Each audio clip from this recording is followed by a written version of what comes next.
Hi, and welcome to the Dr. Coffee podcast. It's been far too long. I want to start this episode with a number of important announcements. First of all, thank you so much for your continued support while the podcast went on a hibernation, with no new episodes for more than 2 months. This was mostly because I was preparing to pass the surgery primaries in July, which absolutely became my entire personality for a while. We're definitely back with a bang, so look out for some exciting new developments in the podcast space. And let me tell you about some of them right now. The first exciting development is we have a new podcast theme tune in collaboration with the brilliant South African indie rock band Stereo Club. Our previous intro music to the podcast was literally generic music library beats, which you could have possibly heard on a dozen other podcasts. But now I'm proud to say we have a unique podcast theme tune and one that is proudly South African and supports talented local musicians. If you like what you hear, check out Stereo Club's latest track titled Maybe on Spotify and Apple Music and show them some love. You can catch Stereo Club on all episodes of the podcast going forward and find them on Instagram with the handle Stereo Club SA. Our next big news is to announce that we have a new long-term sponsor of the podcast in Wave Medical Scrubs. I'm so pleased that Wave have joined us and are supporting this podcast for junior doctors and medical students. I first purchased a set of Wave scrubs at the start of internship to fit in with the cool kids, and I have to say that the latest Wave scrubs are by far the most comfortable scrubs I've worn. Maybe for you, comfort is not as important as looking stylish on call, and fortunately, Wave Scrubs ticks this box as well. My go-to color is the new limited edition olive green, which you'll see me rocking on call in Klerksdorp, but you can check out their entire range by visiting their website at www.wavemedical.co.za. We look forward to collaborations and giveaways with Wave going forward, so make sure you're following them across their social media too. Now that we filled up the opening 5 minutes of the podcast with admin, let me tell you about our special guest on today's episode. Dr. Shauntel Ambrose is a qualified dentist and dental practice owner with a special interest in pediatric dentistry. She's a speaker, producer, and host of the Behind a Smile podcast, a healthcare business podcast where healthcare leaders share their stories, tips, and tricks around sustainable practice and maintaining balance. Dr. Ambrose is a faculty member at Dental Protection and presents risk communication workshops on how to better meet patient expectations and avoid litigation. She's also a medico-legal mediator who helps practitioners and patients seek resolution and mutually agreeable solutions before litigation. In her own words, Dr. Ambrose sums up what she's about as family, fur babies, sunshine, poetry, and saving the soil. Movement is my life. I do my career in my spare time. Her own story is inspiring and so relatable to many of our medical students and junior doctors. Today's conversation is also an opportunity to hear from a fellow healthcare professional in another domain, being dentistry, and cross-pollinate ideas and values, some immediately relatable and identical to medicine, but some also different in an interesting and unique way. Dr. Noxon Pambukeli joined myself and Dr. Ambrose in studio for the recording of this interview, and we thoroughly enjoyed our conversation and are sure that you will as well. Without any further ado, here is Dr. Shauntel Ambrose. Welcome to the Dr. Coffee podcast. We've got Nox, and we're joined in studio by Dr. Shauntel Ambrose from Behind a Smile, a podcast focusing on healthcare practice and advice for young healthcare professionals across the board. But also, Dr. Shauntel is a dentist. So welcome to the Dr. Coffee podcast. Good to have you here. Well, thanks, guys. I'm really, really excited, and it's going to be amazing. I got a good feeling about it. We're going to have fun. Yeah. So with all of our guests, we like to say a little bit about their background and get you to share your journey. So introduce yourself to our guests, where you did your training and where you started your practice and what you do now. Okay, so this is a really strange thing to ask somebody like me, because I ended up in dentistry mainly because it was circumstances that led me there more than my choice. Okay. And so my journey started off with my family being one of those, where my dad was a blue-collar worker in a printing factory. And he would bring these books home. And I come from KZN, where I'm sure I'm also from KZN. the sunshine comes from, yeah, for sure. And, it was a small town, a lower income area. And I just remember being little and thinking to myself that if you could be anyone that was someone, I don't know, it's an impossibility. It's an impossibility because here was my dad. He was working in a factory and he married my mum, and she was disowned when she was married to him for a religious reason. And so we were like sort of, we were just in that zone of just sort of starting and being, and you just, you have very little. And he would come back with these books and he would leave it on the table, and they would allow them from the factory to take damaged books. Oh, wow. So books that, would be missing bits and bobs. But for us, it was something that was like, you knew that was like knowledge. Yeah. But you also knew that it was a privilege, and my mom got a job working in like a local school. So she was a secretary in this school, primary school. And my dad had to stop working when he was around going to school, about 14, to look after 15 of his then 15 siblings. So he had no opportunity to go back to school. He had to work. And, it was just like living in a movie now when I look at it, because I didn't know anything better. But my parents knew that, there was this feeling of you had to do well at school. Yeah. Because something about school gets you to the next place. Sure. And that was important. So I started developing that work ethic, and I started building that up. And my mom was highly ambitious after she was disowned, because there was this feeling like, where would we be?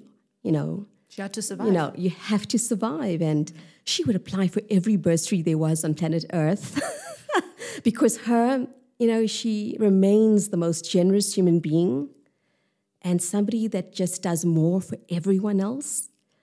And when I just remember her saying, I would love for you to be able to help people because I think that's what you're good at. Oh, wow. Right. And I said, okay, whatever you want.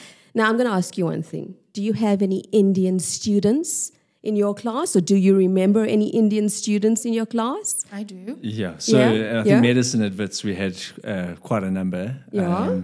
Probably more in Natal, but you were at UFS. UFS, but we had as well. Yeah. Now that's not a coincidence.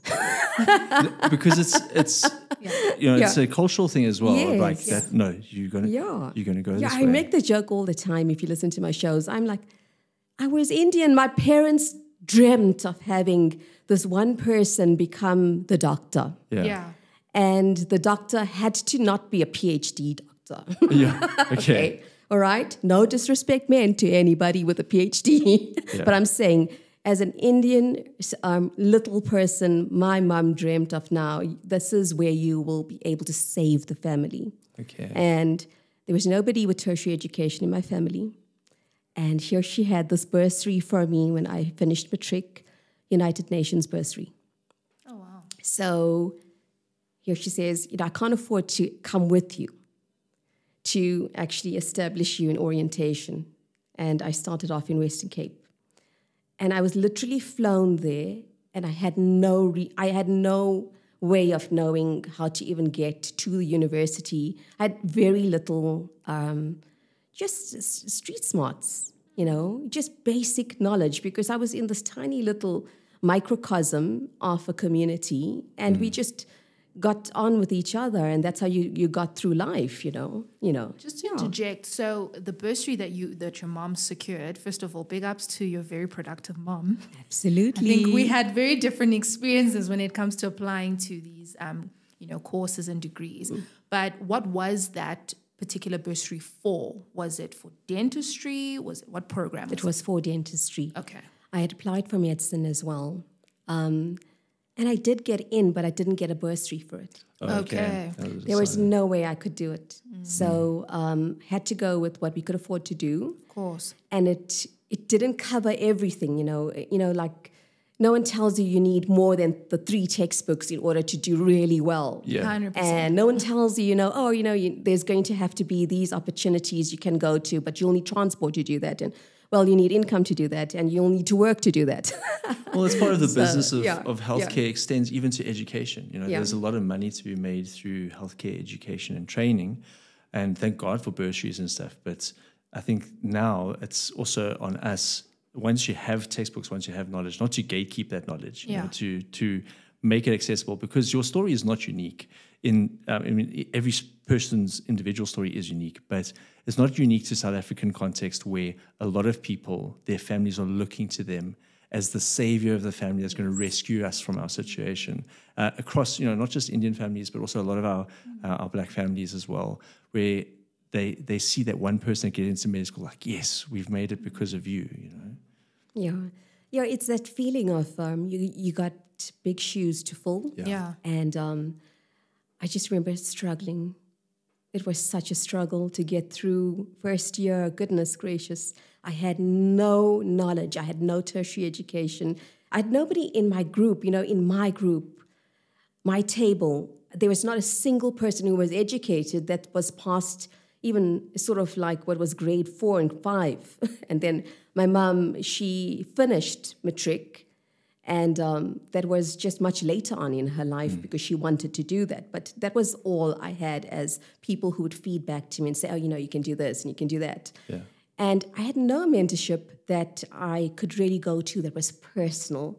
And I didn't have the resources, just the personal resources to reach out to anybody. Because you actually live quite a private life when you don't want to tell people, you just don't have the income to go out with you guys. Thanks, man. But, I can't party today because actually I can't afford to. You just don't want to do that, So you just go with that little sort of, there's this piece that's just not quite fitting in. And that was it. I struggled. First year was such a struggle. And I lost my bursary first year. Oh, goodness. Yeah. And now you're in Western Cape, Yes, yes. Second year, NEFSAS, bank loans. That was my general course. It was about, now you're on your own. Yeah. You didn't do it. Now that's your problem. Now you're in. Now you have to keep going, So I ended up getting a bank loan from an uncle of mine that was the person who signed for surety, because if you don't have a certain amount of income, you actually can't get someone to sign you for surety, which is quite a challenge. So anyway, found this guy who, we're calling an uncle, right? But by Indian terms, it's just an uncle, like as in a friend uncle, as in, in the uncle sense of like respect. Yes, yes. So this is how it all goes down. And I can't believe it that I'm here in your studio. It's like a magical moment. Yeah. That's awesome. I remember being 10 and telling my mother, I want to be a DJ. Oh. Yeah. I love that. Yeah. And she looked at me like, oh my God. I'm definitely applying for you for bursaries. There is no way you can ever have a family and live a life that's a decent life being a teacher. You'll have to think of something that's actually worth, getting somewhere. And you don't even think about a dream. A dream is not something that you see because now it's just shifted to how do you pay bills quite early on. Yeah. And really that's where I came from with dentistry. Yeah. Yeah. So to build on that foundation, it's an incredible epic backstory. You trained in the Western Cape. Yes. And then dentists do ComServe as well. Yes. So you obviously would have done ComServe. Yeah. And I mean, now we look back, you're a podcast host, you've got your own practice, you're advising others on how to run their practice. But tell us about that transition from being a student, ComServe, and then stepping out and venturing. Did you work in public for a while? Did you go straight into private? Like, what was that journey for you? Yeah, listen, I have such respect for you guys because there's a previous misconception that people actually are guided throughout their careers when you get into medicine. And it's untrue. It's true for people who know that they have to start networks early. As students, it is actually something that is not coincidental. People make real efforts to get into networks early to know where they need to go. And it's no longer that light at the end of the tunnel with your show. It's that light that is constantly there. You know, you get to really feel where you want to go with things. And I mean, that is a blessing in itself to someone like me then. You know, if I listened, I could have maybe gained a little bit of direction. I wouldn't have had to look for my uncle, who was not in medicine, by the way. So, you know, it's really a real thing. Yeah. So when I started to get through the bank loans, I did something remarkable. Nobody in my family had a business. So what did I do? I looked for a job that could pay my bank loans and couldn't get one. And started my own practice after I took, with the bank loan. The interesting thing about bank loans is when you have one and you're paying it, you get more. Yes. Once you've established that faithfulness and trustworthiness, you build up a credit score. Yes. And that's good advice for anyone out there is like day one, after you turn 18, go and open a store account at like a True Words or something. Buy a shirt, even if it's going to take you 6 months to pay off 50 Rand every month, you've built up that credit score that's 10 years later, you're using that to get a house. Yeah. These are words of wisdom, guys. You need to really think about what Simon just said. Because no one, it's like finally I was like, they can maybe advance me a loan. Yeah. So I got a little bit more money and I went to Wits Business School. And I did what was a very prestigious thing at the time. It was called the Management Advancement Program, which is a prerequisite for MBA.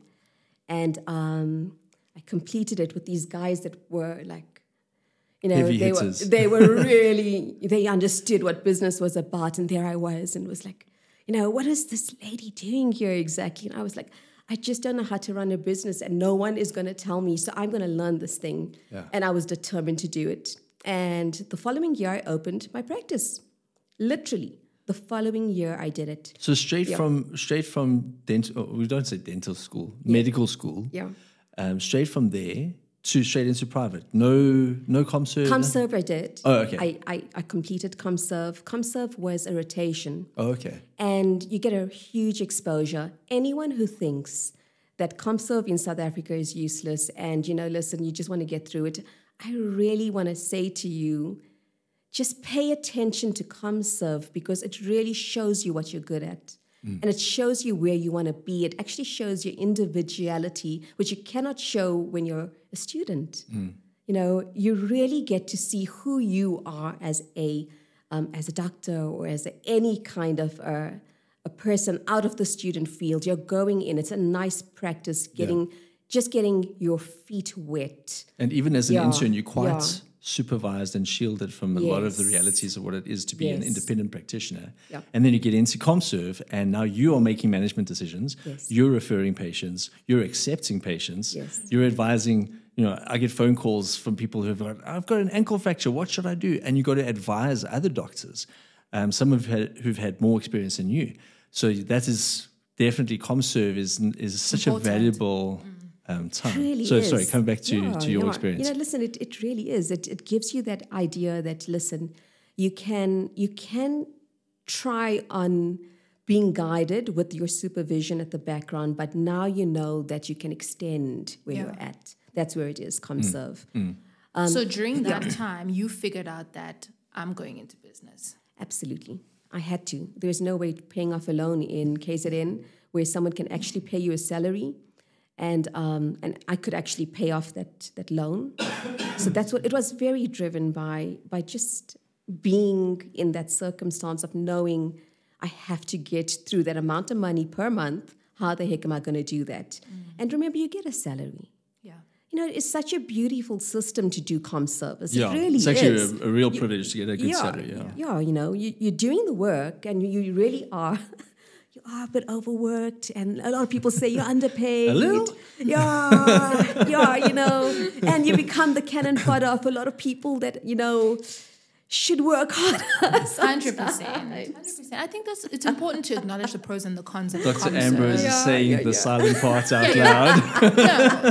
But the reality is, haters gonna hate. But listen, this is the reality, and you do know your place in the hierarchy after ComServe. Yeah, Knox, you were gonna say. I was just saying, like, it's important to highlight like the positives and the negatives of any sort of situation. There is a benefit for ComServe. It's like you said, such a great place to sort of find your feed, figure out your voice as well, I think, as a practitioner. And then, but also let's not go without acknowledging how difficult it can be, the stress, the pressure, and also just the jump from like the knowledge and your ability to practice. It's huge. And I think, it's good to acknowledge both sides of it. Yeah, listen, the rough stuff is the same, but I think that having a lot of medics that I get to speak to and I have as friends, it's tough. It's tough because I'll tell you, when I was in grade 8, I had, those guidance counselors that come to you and then they go into grade 9 for career. Career day, grade 10 is your, you're knowing now where you're going. And I remember him sitting me down and saying, listen, it's such a lovely career for a female dentistry, because you can finish at a particular time and you can go home. So that you can be a wife. Yeah, so that you can be a wife, Knox, because, what else would an Indian girl need to do in life? Yes. I'm just going to be quiet. The girls have their say. Yeah.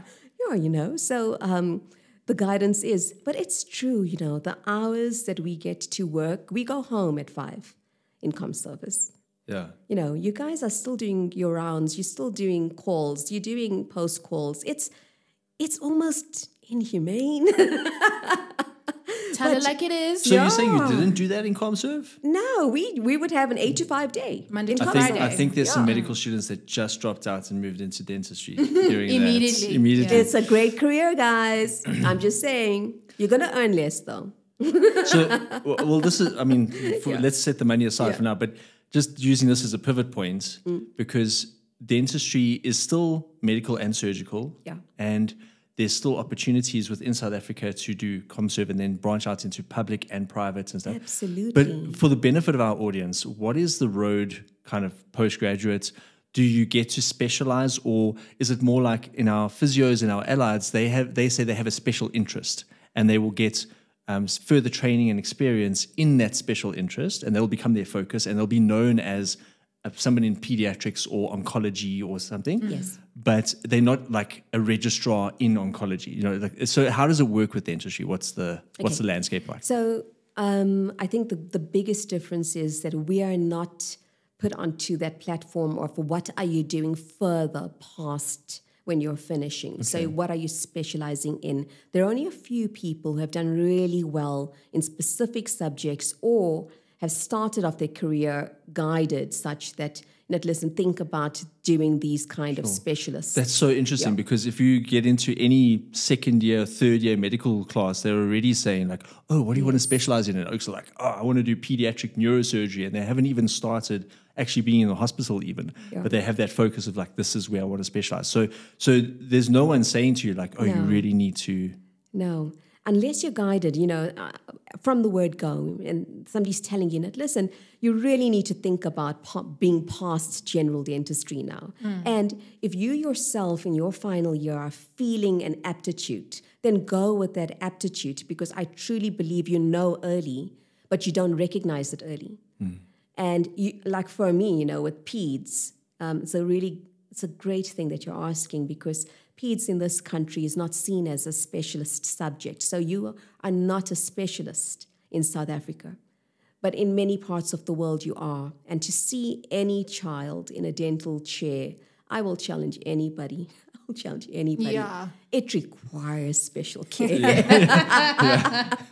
It really does. So it's called a special interest. People are working hard for the last, 8 years to try to make that into the specialist category. That is not something that is considered a specialist postgrad. So you can do maxillofacial surgery, you can do prosthodontics, you can do orthodontics. Those are all specialists, oral medicine and perio. So those are the only specialist subjects available to South African dentists wanting to go past general dentistry. Yeah. And as somebody who's just written the surgical primaries, and anyone who's done surgery primaries knows the head and neck section is like enormous. And I don't envy you having to learn all of the different nerves and ganglions in the head. Anyway, how much sort of below the trachea, or below the larynx, I should say, do you actually know? Like, do you do general body anatomy and medicine as well? If there was a recess, would somebody say, hey, call Dr. Ambrose, she's great, she knows how to save this life? No, we are the people in the plane where absolutely you don't call us if somebody has just fallen down for the most part, because you will know what to do for an allergy, maybe, unless you've done some ATLS, which many people have done. Okay. If you're thinking about specializing, you're going to have to do ATLS. Wow. So, but that makes sense. Like medical, the same one that the exact same course. Think about the medication that they're using. If someone has an anaphylactic shock while on table, while you're busy doing, and also head trauma, 100%. You know, like your Lefort fractures and stuff. That's dentistry. Beautiful. So I think basic life, BLS, isn't it? Yeah. Yes. Yeah. So what I think is you can start with BLS, you can go to ATLS if you're going to specialize. As a generalist, I recommend anyone do BLS because you never know 100%. When you have a medical issue in your dental chair. And if you're a sole practitioner or you're not a person that has actually now been networked in a hospital setting, as often is the course of business with dentistry. You know, it's separate from the hospitals. They try to get us out. We're not going to be able to generate income for the hospitals in a way that a medical practitioner or a specialist can do in maxillofacial trauma. Sure. So, you know, bottom line stats, you're not going to be part of that medical center. You would need to know how to manage your patient just because you can, and that is your patient. Yeah. You know, no one dies of a toothache is actually untrue. Are you sure? Because I've felt quite close to it. They wish for death. Yeah, you know, it's like I remember I hate going to theater when they fall. Is it pulling teeth? It is like pulling teeth. It's like pulling teeth. You know, there's a lot of, we are the, you know, it's, I mean, we Sorry, are I was dying to slip that joke in somewhere today. Well done. Well, very well executed. Yeah. You know, listen, we are the ones that you get to push out of the way if ever you're needing to go into your theater slate and say, the dental slate, I mean, really what? You know, and then you have to wait. You keep on waiting, and you keep on waiting. It's the same for, you know, any anesthetic list. You are the filler in. So it's really tough if that is what you got as your patients and they just keep on being moved and you as a practitioner keep on being moved. But that is the nature of how we have to do general anesthetic. And it is a necessity in many cases. And it's really tough. You know, airways is tough in peds. Goodness gracious, you know. People will expect that I'm going to be doing 15 fillings in 1 hour because that's what your medical aid will pay. Sure. Okay, so what if the anesthetic is going to take 20 minutes to get an airway? You know, I mean, so what are you wanting me to do the 15 fillings? In 40 minutes. 50, yeah, you know, yeah. And 10 minutes for emergency. And, you know, the anesthetist will make sure that you know, you're almost done, Dr. Ambrose. You know, are you almost there? And yet I'll be like, yes. You know, I have amazing people around me. I choose people that can be gentle with children. Yeah, that's a good so obviously being a pediatric dentist, so this has come out now as like you're a pediatric. You've got a pediatric I got a special focus. interest. Yes, we've got to have that little asterisk. Okay. You know, yeah. So what sorts of cases are you taking to theatre? And then my kind of follow-on question from that is, are you ever called into theatre to assist with ENT or head and neck surgeons where they need some dentist skills or maxillofacial skills? Maybe it's a trauma setting or something like that. Absolutely, because you certainly don't want to be... ENTs often will call on anyone that's in MaxVac to assist. So if there's a dental issue and they are doing a tumor removal, then that is an excellent way to get things out and also to prevent sepsis later, because you're going to share that space and you do not want to make any errors during that time for leaving something in that's infectious, and you've done a beautiful resection and all of a sudden now it's just a tooth that was impacted that you did not think, oh, let's manage it at the same go, is gonna now just ruin that whole, you're gonna have to go back to theater. It's going to actually just cost everyone a little bit more. So yes, you do share. People who share that airway often will ask for us to come in. Always, of course, choose who you want in. As orthopedics, we often, if somebody is going for hip replacement, a knee replacement, and if the patient does not tell you that, it's actually negligence in the way I see it, because you will go and just clean somebody's teeth really happily, and you're taking out that calculus, and we get great joy from those guys. I love those videos of calculus removals. There is great joy in it, okay? And all of a sudden, this person is in sepsis for what reason? Because we haven't even covered any prophylaxis, you understand? So, I really think that the intersection of dentistry and medicine is such that we get overlooked often, but it is necessary. It's like often you must build, I really recommend anyone builds their network with their colleagues in different aspects of healthcare. Very Definitely. Good. Yeah, so that you can learn from everyone. I never know enough. And if ever I make the mistake, then I think that I step back and I realize it and I move forward with knowing it from someone who's told me something that I didn't know today. But I don't like it in a way where now you're feeling really done by, and you just I think that's such an important point, because at the end of the day, there is this unspoken about certain sort of career paths within the health discipline. But once you're in there as a doctor, as a dentist, as a physiotherapist, OT, I think it's so important to have that camaraderie amongst each other, because at the end of the day, we all have the same objective, and that's a healthy patient who gets the service that they either paid for or they either deserve, My thing that I'm so interested about, and I don't want to leave here without asking, because I know many of our listeners are going to want to know, is the business aspect of it. I've heard so many times since I've become an independent practitioner that I am the business, because we are in the business of skills, right? So I provide my skill for whatever monetary value. So how did you package yourself now, coming from being post-ComServe, you're now in this sort of like program for, business, and you're with these top guns, and now you're about to step into your practice. How did you package yourself as a business and as a brand? What was your sort of objective and journey? Okay. If you ever get a chance to listen to the podcast, you'll know that I'm passionate about one thing, and that is about being able to deliver profitable healthcare in an ethical way, the best you know how as an individual. And it was something that I went into my practice knowing. It was miraculous, that it was impossible for me to have even gotten a doctor title next to my name, right? And then I did that. And then I opened that practice without being a mother. And of course, I had just finished this Wits business school thing that, it was like very prestigious. And I had a mother waiting. More prestigious than your dentistry degree. well, those business graduates definitely thought so. They made you believe that.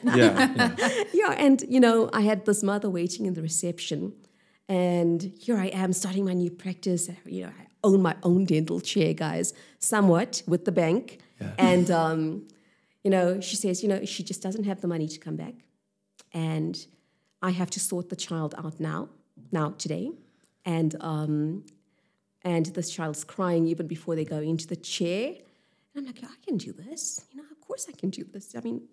How hard could it be, Was not a mother. Did not understand. And I just thought of, I can do this. I'm going to get her in there. 3 hours, I'm not kidding with you, 3 hours later, wow. I sorted her out, and that little girl gave me a hug, and I saw somebody being just disempowered and knowing that there was like an ultimatum with her mom that day. And you could feel that tension between them going in that reception, that she was going to need to take that tooth out, come hell or high water, because that's all they could afford and they're not coming back. Sure.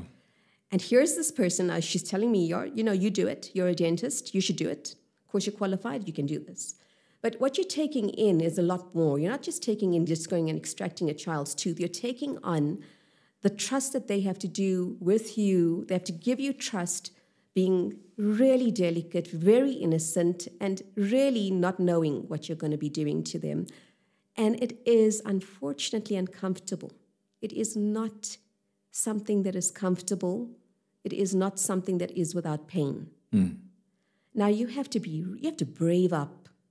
You have to brave up being in a dental chair in a really quick, I just think that it takes courage beyond belief. Sometimes when you've had a bad experience and now you're in this dental chair, hoping it doesn't go that way again. And here's this child, she left feeling empowered. But I still didn't make that decision to go and do a postgrad in PEDS when she left. I made that decision when she came to give me a card that's in my practice currently. And it says, "Dear Dr. Ambrose, you're the best dentist I've been to. Happy Christmas." Wow. And that was the moment. That was the moment when I knew that PEDS chose me. Mm. Very good. Yeah. I want to come back to what you said there about the experience of the patient and how frightening it is for them. Yeah. So that's one aspect to consider. But what's it like from the perspective of the dentist? Because you are working in somebody's personal space. You're getting right up into their face. Many times the patients are terrified and they've already set themselves up for a terrible experience. What's it like working in someone's mouth day in, day out, getting right up in their face? I think it's almost akin to being like a gynae. Yeah. If I can make the comparison, you're right in someone's personal space, and all of the fear that comes with being, so vulnerable. So what's it like as the professional being in that setting with the responsibility and the burden of putting this person at ease, but also you're doing something that's like in somebody's face, very in their personal space all the time? Yeah, listen, there are days where that day I had to go through that barrier of, I don't know if I can manage to do this within the time that this lady is wanting it done. I don't know if this is going to work out for me. Mm-hmm. And I truly say, even 20 years in my career right now, this year, that it's luck each and every time. But when you get the experience, I really do believe that when you're sitting behind it, you take it seriously. There's a level of integrity that you arrive with. And you yourself brave up, hey? Mm-hmm. You brave up because there are days where if I'm too emotional and I'm seeing somebody emotional, it doesn't go where you'd like it to be in that period of time. So you're really thinking about them in a way where you yourself, you're going to be frustrated. There are days where I'm speaking to my patient, expecting them to speak to me. Their mouth is open and they You're speaking to them and they're like, should I respond? Yes. And, I notice the body language is huge. You have to notice tiny little, the only way you're communicating to someone is through their body language. They can't speak to you any longer. And your assistance that you have in this tiny little baby space is also frustrated sometimes because you're double booked and this procedure is taking too long and the patient just forgot to tell you some critical information, and now you're feeling like you already have lost before you even begun. And you have to just push through. You have to push through because they have arrived for you. And it is your job to be reverent to where they're at. And there are days where you get it right, and there are days where you get it wrong. And I keep on saying, I'm in medico-legal. There are days where great doctors get it wrong. 100%. It does not mean that you made a mistake, that you're a terrible doctor and you should be sued and you should just get off the list. It happens. We're human before we became anything medical. I anything love that. Healthcare. I just want to, that is such an important point, because what I feel with our sort of healthcare qualifications is that we get taught the skills, okay, and we get to eventually practice the skills, but we never really get taught soft skills. And the soft skills, like the ones you were mentioning about how to read someone's sort of posture and their sort of energy and how to relate to them. Because it's like, as much as I'm going into your mouth, I'm about to extract a tooth, but you just had an argument with your mom in the car, and now you're bringing that, and you still have to navigate through that before someone can actually completely and fully trust you. Like you were saying, with a gynecologist or an obstetrician, like you getting up there, it's really personal. And it's like, can we first be humans, before we get to the crux of the matter? So I really do love those points that you were making. Oh, well, thank you. Well, I really appreciate what was said now, because you mentioned you're in medico-legal, and that recognition of the fact that you're not always going to have a 100% day. You're going to have, sometimes a surgeon will have a complication. Sometimes there will be an avoidable situation, where, if somebody had double-checked this, or if somebody had just... And we can lie in bed and think about all of the patients that we've made a mistake on and kind of focus and fixate on that, or how we could have improved. And there's a healthy space there for like how you can improve and, learn your lessons along the way. But how do you move past that? I mean, is it as simple as saying, okay, I've learned my lesson, I won't let it happen again? Or is there more to it than that? I think once you make a mistake and you have decided that you're going to be what I call a vocation, I think that healthcare is a vocation. Mm-hmm. And, I think that you truly have to think about that 360. We call it the 360 even. It's called a 360 evaluation. And you have to think about, what could you have done differently? Is there a system or is a process that's gone wrong that you can correct? Was it the fact that, you were back to back, you took a post call, and you were pushed to that point, there was nobody to fill in? Listen, do we need more staff here? And do I need to bring it to someone's attention? Because sometimes it's about the voice that you do not have the courage to go against anybody else. You don't want to tramp any toes when you're in that learning zone. But what do you do? Who is there to speak up for that? Because errors are made because we're human, but they're completely avoidable for the same reason. Mm-hmm. And I do mediation. I can tell you, patients forgive you. They recognize you as human beings when you present yourself as a human being, but a person that is in the learning phase and has made a mistake and says, we have a different way of apologizing. There's lots of ways you can communicate an apology, one that gives you some sort of stance. A really great lawyer will say, well, he just admitted guilt. Yeah, so you apologize, but you're not You did not, you can say, I'm sorry for, or I'm sorry you. Yeah. But it's also coming back to when you consent patients and when you explain to patients to be realistic. I say to patients, no surgery is 100% safe. Yes. And there's always a risk of a complication, or there's a risk that you might need another surgery after the surgery. So even when you are explaining to patients, there's that understanding and awareness. And you take every opportunity. We say we consent them to death. Not that we're going to do you consent to death, but that they're aware that I could be doing something simple like working on a guy's septic finger, but he could have a complication to anything that's in that theater. Yeah. Yeah. And the thing is that you are the last one that they can associate that to.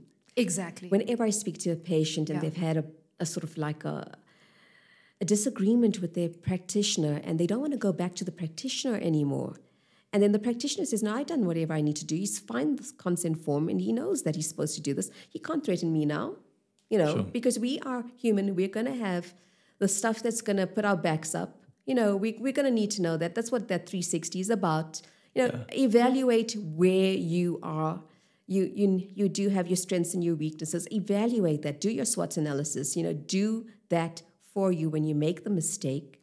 And then I always say that if your mistake happens again, there's something about the 360 that you haven't seen yet. Yeah. Or you're not ready to see it. Or you just don't have people don't sometimes have the drive to correct errors because they think, oh, it's just the once off. And then it isn't.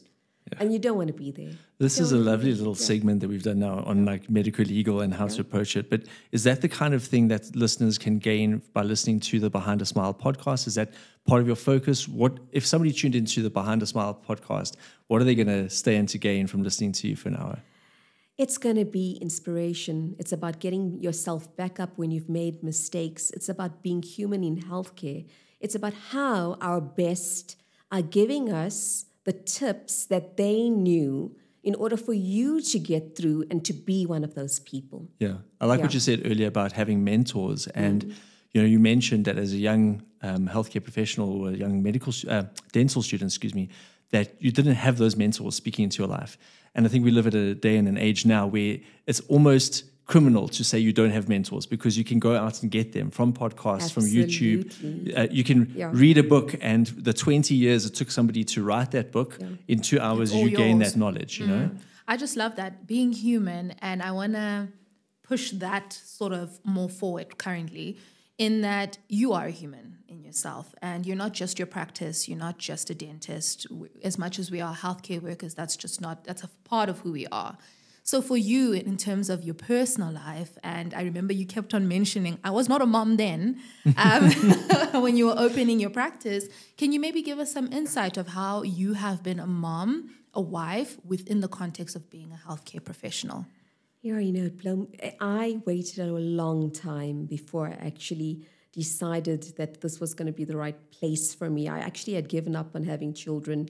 I was going to be just career-driven and getting this business of mine off the ground, saving, humanity and everyone who was like me, and then I met my husband, of course, who's also a dentist. And we always say that, dentistry can also bring you love. I'm telling you.